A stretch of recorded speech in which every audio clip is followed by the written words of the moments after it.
So how bad is blue light damaging the retina? So if you have a natural lens in the eye, the blue light's pretty protected.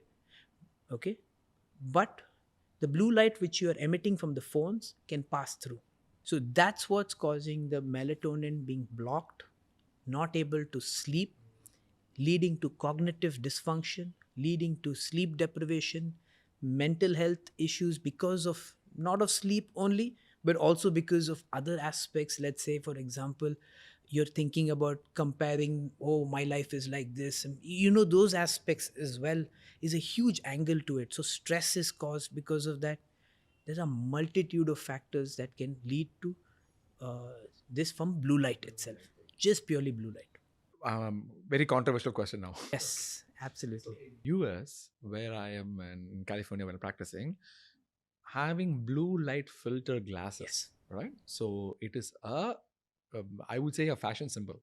So everybody is having this orange color, completely big glasses, which is completely filters the blue light. That's what they claim. But when you look up the research, the support and evidence of blue light filter glasses is not that much based on what I looked at. In your practice, will you say?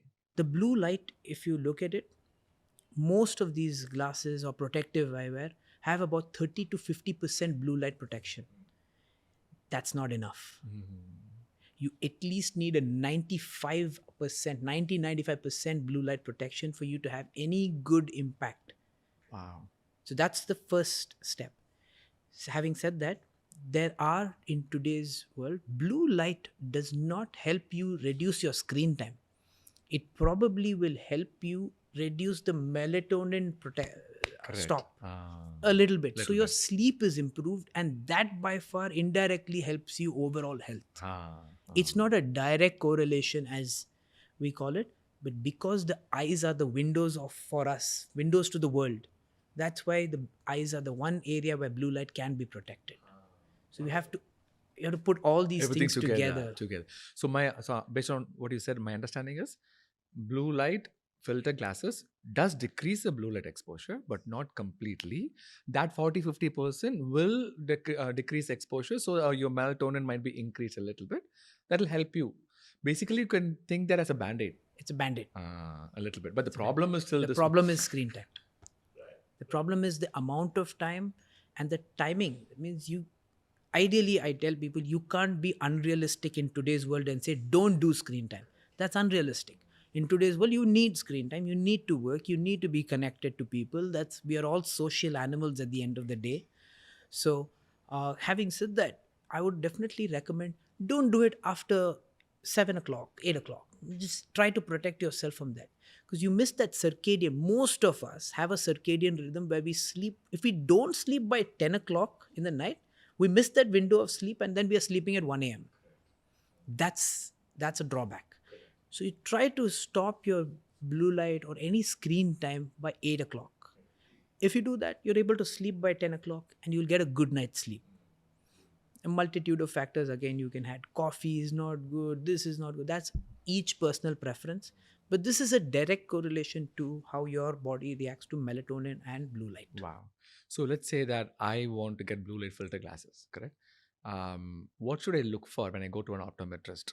I say that, hey, no, the question should ask is how much percentage that it will decrease. For definitely, please ask everybody to have a 90 to 95% blocking blue light filtered glasses. Is that possible? That is possible.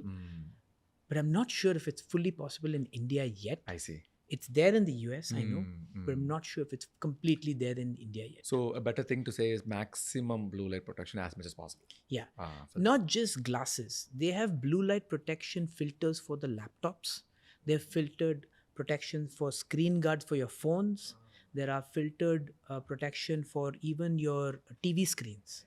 So there are different variations of how you can protect your eyes from blue light. And another interesting question to you. Please. I always wonder what will be an answer from your ophthalmologist.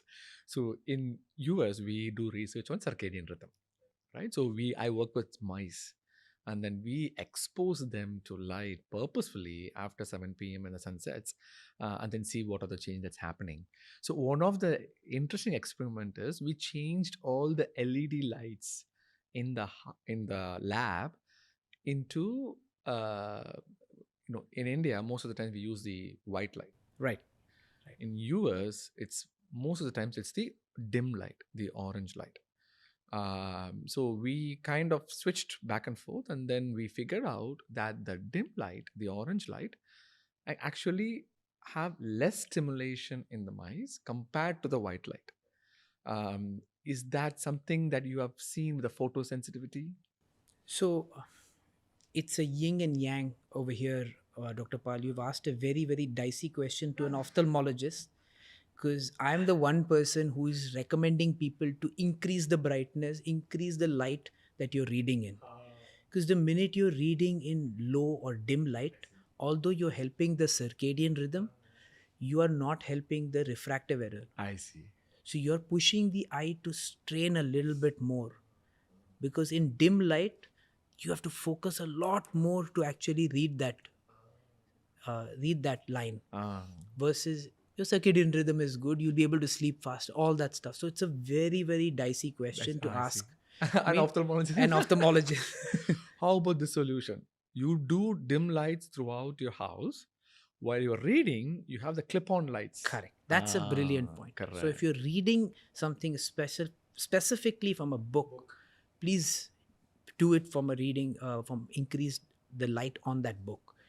The second very important thing, because most people, at least what the surveys say, is that 80% of all of us are all reading things only on our mobile phones. Yes. 80% of I am whatever on that we're 80%. yeah, we're all in that 80%, right? So if we're reading things on our phone, the first thing, go and change your settings on your phone to making it friendly for you. So there are sepia modes, there are night modes that you can have your screen in specifically after a particular time, so that this blue light emission and the amount of brightness that you have is reduced, especially in the evening hours when you want to be able to sleep, get a good night's sleep, and go back to work next day morning.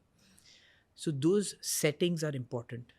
Another small tip that I can tell people, they have new voice inputs, audio notes, or voice to text translation. Please use that more often, because it reduces your screen time from typing. You don't need all you have to do is look away and start talking to the phone. And that's a much far better, more efficient method to use in today's world.